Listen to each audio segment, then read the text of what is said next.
My name is Robert Michael of the House Marquez. I'm here to represent the Chair of St. Peter.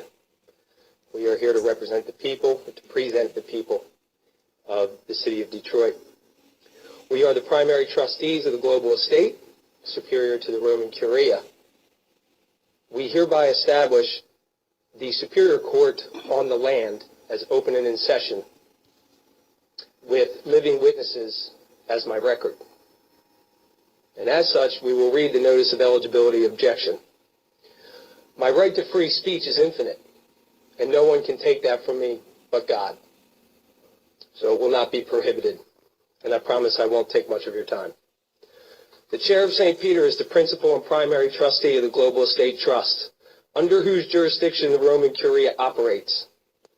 The Chair of St. Peter is both the ecclesiastic as well as the organic trustee of the Global Estate Trust with a fiduciary duty to the divine living beneficiaries.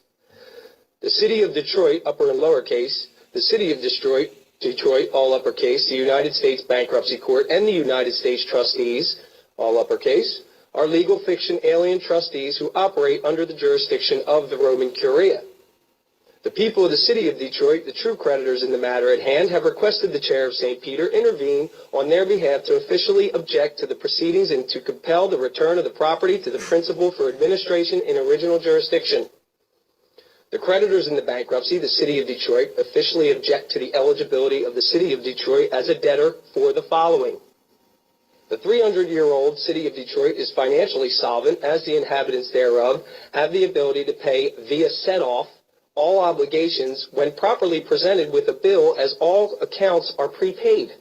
The legal fiction, the City of Detroit, has failed to tender a valid bill containing a sum certain, thereby preventing satisfaction and accord to facilitate the continued economic slavery of the people of the City of Detroit.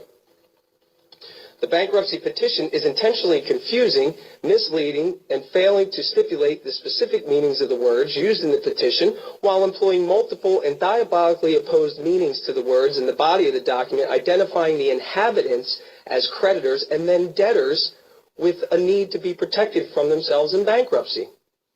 Number three, it is the less than 80-year-old legal fiction, the City of Detroit, a device which has been intentionally mismanaged by politicians, bureaucrats, and consultants, whose wordsmithing and sleight of hand that has to cast the inhabitants into economic slavery, which is intentionally insolvent. The City of Detroit is a device created by the trustees and administration guardians operating under the jurisdiction of the Roman Curia, who having tricked the people into pledging their property as collateral, which has fraudulently converted the true creditors into debtors, reducing the creditors to the status of insolvent paupers having no rights. The City of Detroit is a legal fiction alien who has hypothecated the credit of the people of the City of Detroit and holds the private matching funds, who refuses to execute the set-off of debt for the settlement and closure of the accounts to return the City of Detroit, lowercase, and the City of Detroit, uppercase, to solvency. These are two different entities. It has been established, in fact, that the City of Detroit is a legal fiction, all uppercase, a legal fiction alien whose ownership and or control over the property and credit of the people is adversely affecting the Global Estate Trust as well as the living beneficiaries thereof. The people, the true creditors, and the principal, in reference to the bankruptcy of the City of Detroit, hereby set forth the remedy, to wit, the immediate set-off of the debt for settlement and closure of the accounts, liquidation of the legal fiction, the City of Detroit, and the immediate return of the property via escheat to the principal for administration in original jurisdiction. We have proposed a Detroit recovery plan to implement this.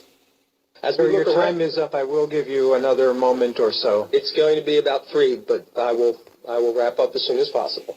As we look around us, we can see that managing the economic emergency since 1933 has not turned out so well for the people. The emergency management by the present civil administration, funded by the good faith and credit of the people, has dramatically tarnished the credit and reputation of the people, as it has converted the creditors, we the people, into debtors and reduced us in status to that of insolvent paupers having no rights. Managing the emergency has given rise to a perpetual emergency with increasingly more dire consequences, casting us all into insolvency. Emergency management by the present civil administration has resulted in the creditors, we the people, being reduced to debtors and enemies of the state under the Trading with the Enemy Act. under which the present civil administration has waged war against the people, the creditors, for decades.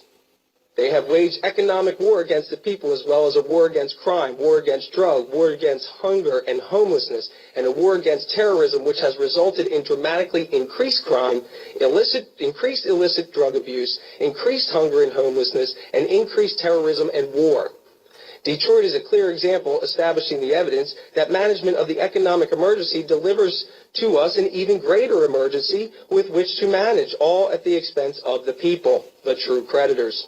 Management by the present civil administration has turned Detroit into what looks like a war zone, destroying our neighborhoods, our families, our family values, and our sense of community. Please wrap up, sir. The present 14th Amendment legal fiction corporate, thank you.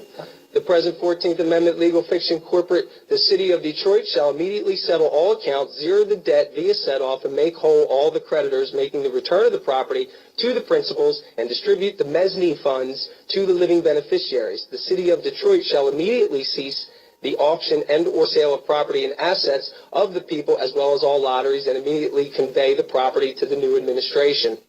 An interim mayor and city council shall be appointed and empowered under the Charter of 1857 to make the transition back to solvency. The interim government shall be provided the tools necessary to set off the debt and begin the distribution of the mezzanine funds, thereby returning the people of Detroit to abundance and prosperity. The Post.net banking network has been established by the Universal Postal Union in conjunction with the U.S. Department of Commerce as a global banking network to facilitate the electronic funds transfers, EFTs, to discharge the debt and make the return of the property in the exchange. All right, I have to ask you to terminate your statement now, sir. Hey, wait a minute. There are Title 18 protections in place for me. May I have your attention, sir? It appears to me that what you are saying to me is directly from what you filed with the court. Yes. And I read it, so I've already seen. So it is written, so write. it is done, you're saying. Because as the fiduciary trustee, all fiduciary trustees will be held accountable. And if the order is not carried out, there will be war crimes assessed. All right, so I have to ask you to terminate your statement now. I will not terminate it. It stands. Thank you. All right. Thank you, sir.